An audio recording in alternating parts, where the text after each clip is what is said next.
The medieval justice system operated on a simple principle. If death was the worst thing that could happen to you, you clearly hadn't been to trial yet. Today we're going through 10 punishments from the medieval period that were specifically designed to make death feel like a reward. Let's get into it. You've seen these in movies. Wooden boards with holes for your hands and head. They look almost harmless, but they weren't. The stocks held your feet, the pillory held your head and hands. The point was public display. You were locked into the town square for hours, sometimes days, while the entire community walked past. But here's the part the movies leave out. The crowd was allowed to do whatever they wanted to you. Throwing rotten food was the polite version. People threw stones, bricks, dead animals. In 1623, a London man named Alexander Leighton was pilloried and whipped so severely by the crowd that his ears were cut off and his nose was split to the bone. He survived. The punishment was meant to humiliate. The crowd regularly escalated it to something far worse, and the authorities didn't intervene. The crowd was the punishment.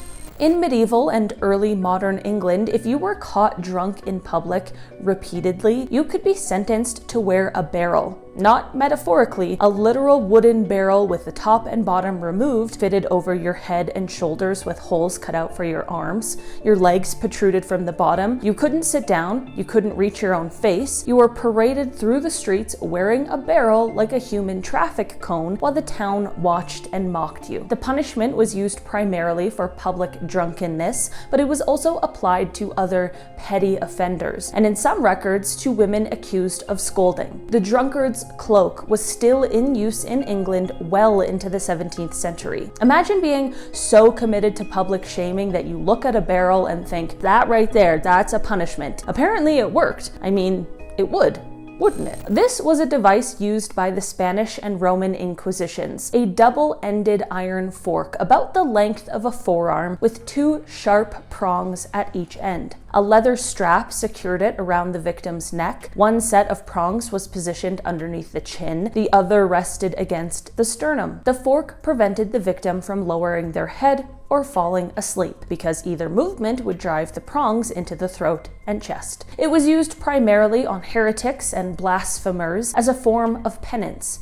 You wore it for days. You couldn't speak clearly because any movement of the jaw pushed the prong deeper. You couldn't sleep because the moment your head dropped, you impaled yourself. The Inquisition used this as a corrective measure, meaning the expectation was that you would eventually be released. After you'd spent several days unable to sleep, unable to speak, unable to lower your head, and unable to relax a single muscle in your neck. Apparently, you are supposed to come out of that experience reformed. I guess the moral of this one is don't get on the Inquisition's bad side. This is a device that most people who study medieval punishments refuse to discuss in detail, and I'm going to tell you why, and then tell you anyway. The Pear of Anguish was a metal instrument shaped, as the name suggests, like a pear. It was inserted into the mouth, the throat, or other bodily orifices of the accused. Once inserted, a screw mechanism at the base was turned, and the pear segments expanded outward, slowly, with considerable force. The device was used primarily on accused witches, homosexuals, and women accused of gossiping or lying. The expansion could cause severe internal lacerations, organ rupture, and, of course, death. The screw mechanism was designed to be turned slowly, not because of any mechanical limitation, but because the slowness was the punishment. Some surviving examples are ornately decorated, which means someone sat down and made this object beautiful. I don't know what to do with that information, and a lot of the other details I actually cannot speak about here on YouTube. I actually might have even pushed it too far already, so we'll see what happens. In medieval Scotland, a punishment existed that combined two devices into one prolonged experience. The jougs were an iron collar attached by a chain to the outside wall of a church or town hall. The branks was a metal muzzle, similar to a scold's bridle, locked locked over the face. The combined punishment worked like this. The accused was locked into the jougs, the iron collar, and chained to the church wall on a Sunday morning. They wore the branks over their face, and they stood there, chained to the wall, while the entire congregation arrived for services, filed past them, stared at them, and then went inside to worship. The person couldn't speak, they couldn't turn away, they couldn't cover their face. They stood in full public view for the duration of the service, sometimes for multiple Sundays in a row. The punishment was used for adultery, slander, public drunkenness, and religious offenses. The church wall was the pillory, the congregation was the crowd, and the entire point was that you couldn't hide from a single person in your community. Also known simply as the wheel, the condemned was placed on a large wooden wheel that lay flat on the ground. The executioner then used an iron bar to systematically break every major bone in the body: arms, legs, wrists, ankles, in sequence, not random. Sequence. Once the limbs were shattered, the broken body was woven through the spokes of the wheel, which was then raised on a pole and left in the air. The person was alive through all of this, and they stayed alive sometimes for hours, sometimes for days. Birds would come. In some accounts, the condemned begged for the mercy blow, and it was deliberately withheld. The wheel was used across Europe from antiquity through the 18th century. The last recorded use of the Catherine wheel was in Germany in 1781. I don't know, man. This one is just a little horrible. I'm here to deliver what the people want, but this one definitely, it sucks. It really sucks. I'm a little uncomfortable, I'll be honest. This one was the preferred interrogation method of the medieval Inquisition, and it was brutally simple in design. The victim's hands were bound behind their back. A rope was attached to the wrist bindings. The rope was threaded through a pulley in the ceiling, and the victim was hoisted into the air by the wrists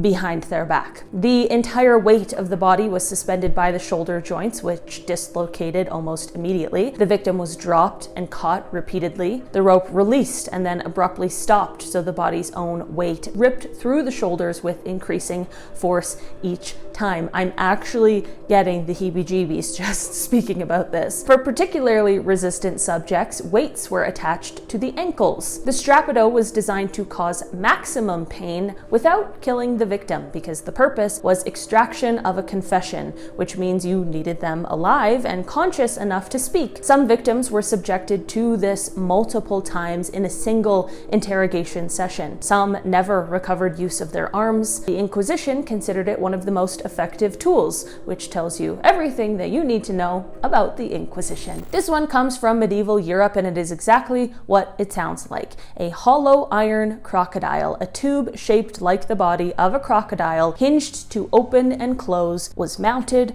over a fire pit. The condemned was placed inside the iron crocodile. The crocodile was closed, and then the fire beneath was lit. But the design was specific. The iron was thick enough that heat transferred slowly. The enclosure was large enough that the person wasn't directly touching the heated surfaces immediately. The punishment was designed to cook the victim over a period of hours, not minutes. The crocodile shape wasn't just decorative. It was chosen so that when the device was displayed to the town square, the visual message to the public was clear. This was primarily used for treason and for what medieval courts called crimes against nature. The device is documented in multiple sources from medieval France and Germany. Whether it was used as frequently as records suggest, or whether its primary function was as a threat, a metal crocodile sitting in your town square is a very effective argument for good behavior, I'll be honest. This was a punishment device used in medieval Spain and later adopted by other European military and judicial systems. The device was simple. A vertical wooden board sharpened to a triangular edge along the top was mounted on legs like a sawhorse. The condemned was forced to straddle the board, sitting directly on the sharpened edge. Their hands were bound behind their back. Then there were weights attached to their ankles. The sharp edges of the board pressed into the body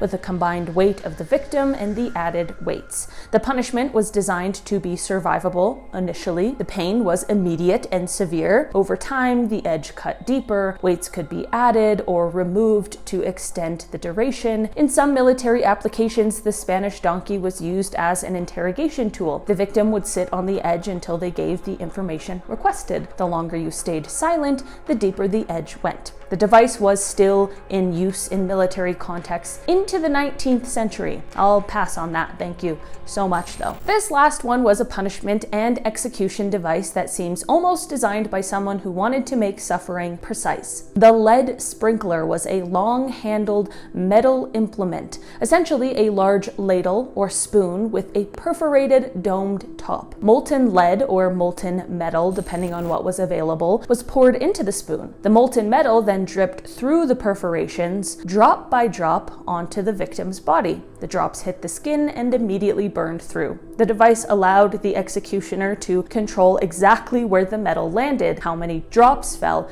and at what rate. The punishment was designed to be slow. The victim would be burned in specific locations, sometimes in a pattern, sometimes across the limbs and torso, and was meant to survive the initial application. Death came gradually as the burns accumulated and infections set in over the following hours or days. The lead sprinkler was used primarily for treason and for those convicted of attempting to assassinate royalty. The precision was the cruelty. You weren't just burned, you were decorated systematically, and the person doing it to you had a tool that let them control every single drop. The worst punishment on this list wasn't the pain itself, it was that someone invented a device specifically designed to make pain precise. That's not justice, that's craftsmanship, and that distinction doesn't make me feel better about anything, actually. Alright guys, that has been our list for today. I feel bad for giving you guys this information, so hopefully next video it can be like top 10 nice, cool, wonderful flowers, or